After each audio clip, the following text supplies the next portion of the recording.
Oh, hi Shadies, it's me, Eddie Stevens. I'm back out here in the Bosque. That's the forest that grows next to the river here in New Mexico. I told you it gets fucking cold here.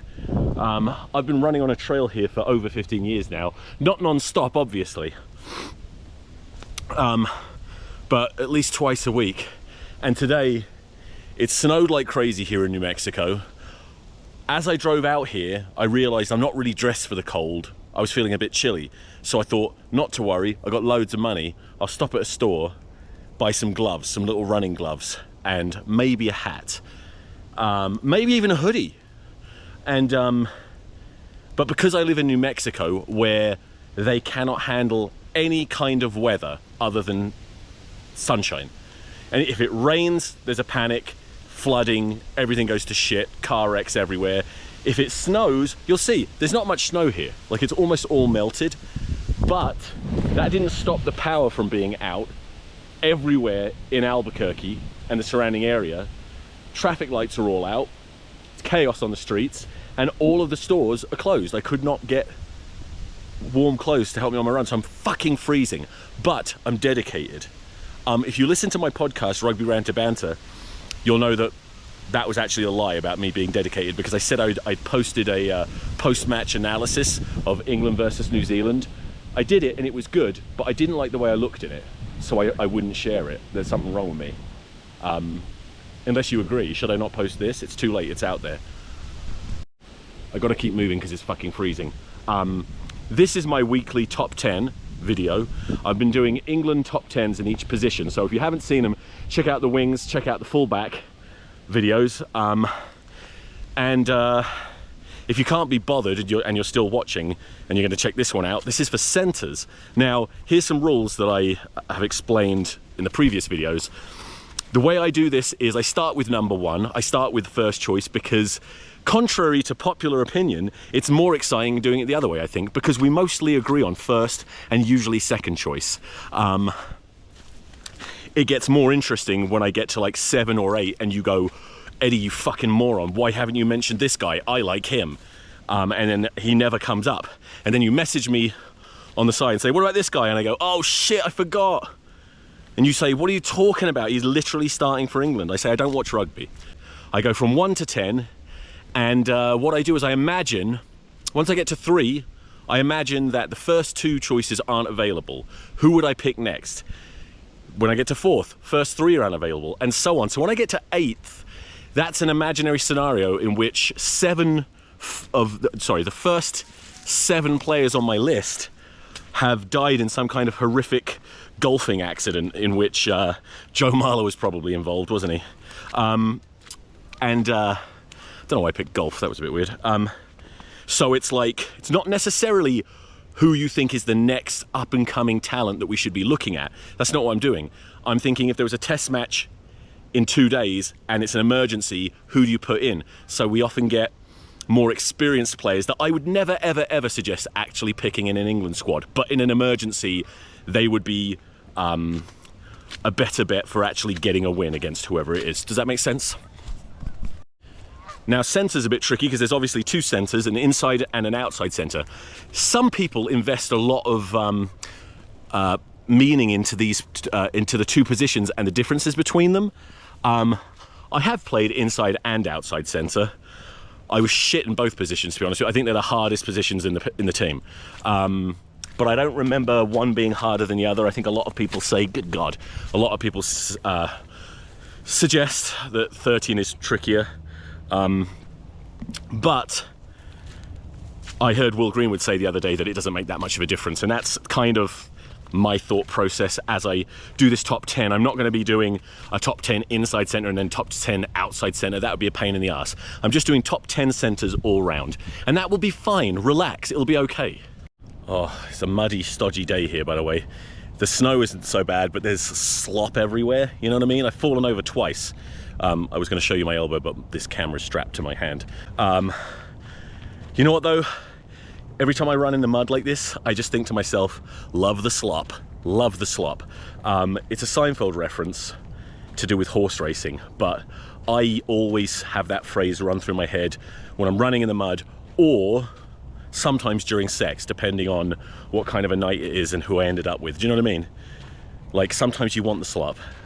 Actually, you always want the slop, really, but you don't always get it. You know what I'm talking about, right? Hope so, otherwise this is not the channel for you. Okay, English rugby top 10. Centres. Starting at number 1. One of the first names on my team sheet, always well,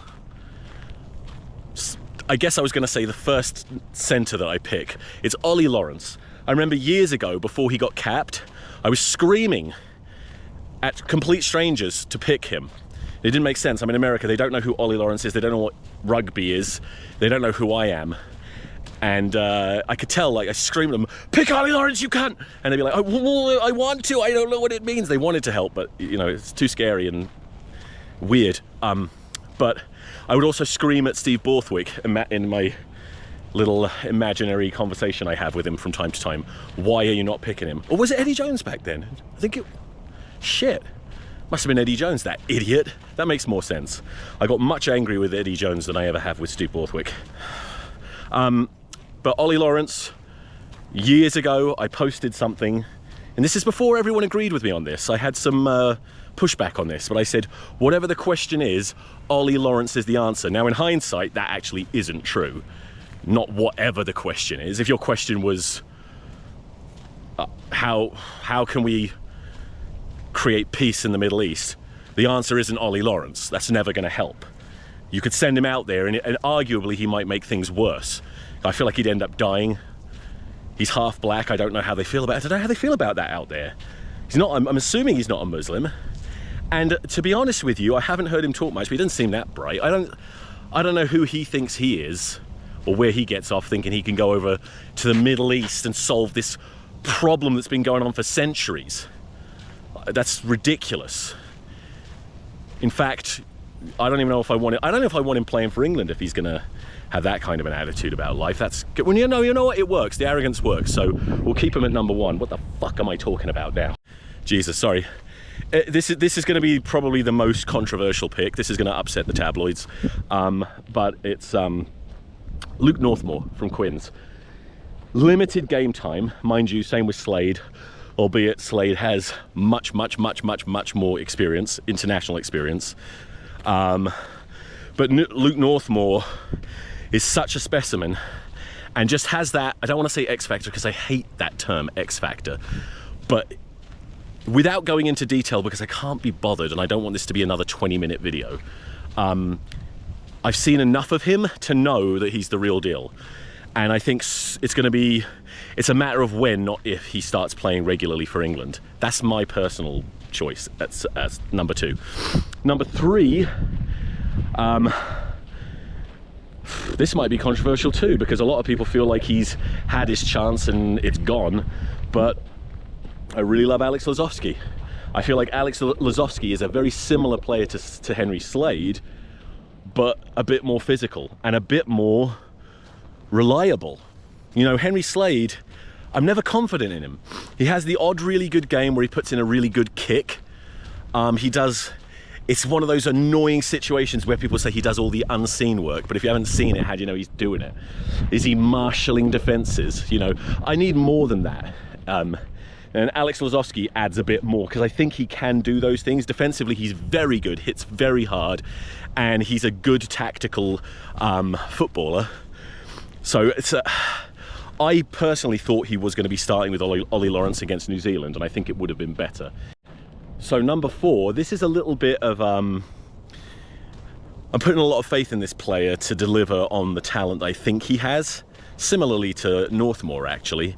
But this is another player who got a lot of hype early on, never really got a chance, well, never got a chance with England.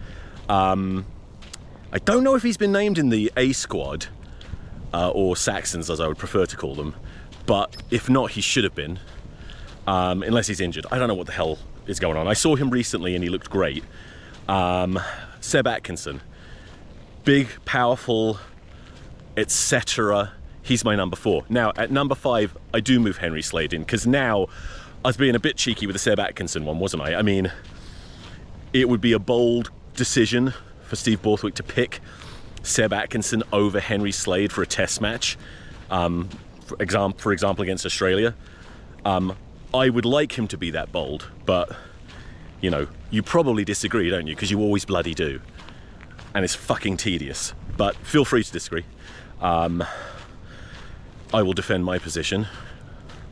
Unless you prove me wrong. Very frequently people keep proving me wrong. Or not so much proving me wrong, but convincing me. So feel free to try. But Henry Slade at 5, because he's not going to ever really let you down. Just more likely to disappoint. And by the way, could completely shut me up.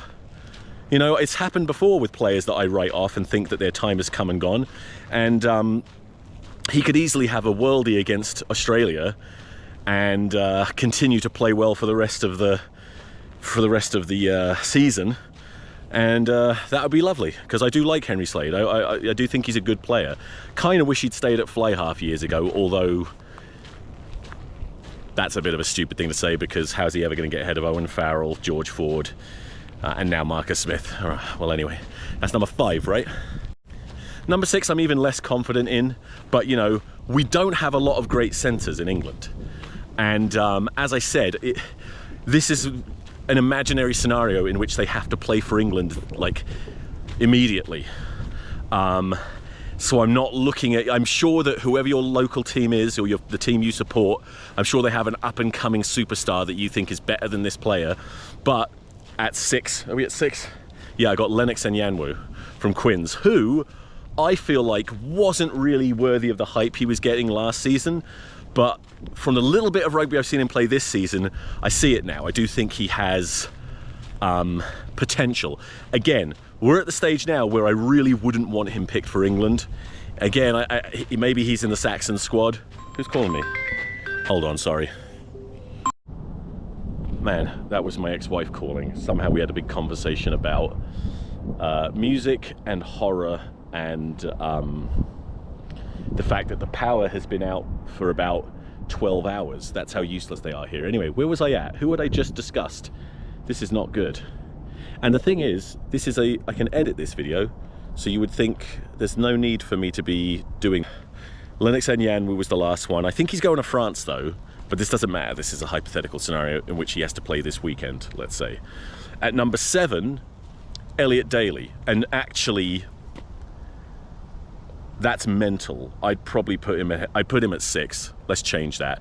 Elliot Daly at 6 ahead of Enyanwu. Super experienced, currently in the England squad. Hasn't played centre for England much at all, even though and a lot of people have felt like that would have, could have, should have been his best position. I remember a long time ago, Ben Ryan, this is probably about 7 years ago, I remember Ben Ryan saying that Elliot Daly would be in his World 15 at centre. And Ben Ryan, of course, being the former England Sevens coach, World Cup winning coach with Fiji. Take that with a grain of salt, or take it with a handful of salt. I don't give a shit. And then at number 8, Tommy Freeman. I feel like, again, maybe I should have put Freeman a little bit higher. The only reason I haven't is, yeah, this is I'm gonna remix this whole thing. I put Freeman ahead of Daly at 6, then Elliot Daly at 7, and then Lennox Enyanwu at 8. That makes much more sense. Tommy Freeman's a very special player, and for a young man, has developed, you know, quite a bit of experience for England playing international rugby. Obviously all on the wing, but he's looked great at centre for Saints, and you could just see it. And he has all the skills and all the physical attributes to do well there. At number 9, we're really scraping the bottom of the barrel now. I'm gonna say Fraser Dingwall, even though I think he's a bit too small for international rugby. And now I'm on the record for saying if you're good enough, you're big enough. But I think at centre, you need a bit of oomph. And whilst he has a lot of skills and he is tough, I just don't see enough just bruising power from him, personally. And then he's at 9, and at 10 I got Dan Kelly at Leicester, and that might be really stupid because he's barely played. But he's got a bit of credit in the bank from me watching him over the years. If he's fit and available, he could probably do a good job there. Anyway, that's my top 10. It's not great, is it? And the video's not great. I'm not great. My fucking hand that is holding this camera is frozen. Like, I'm gonna have to use pliers to pry my fingers off of it. But that's not your concern. Thanks for watching. Like and subscribe.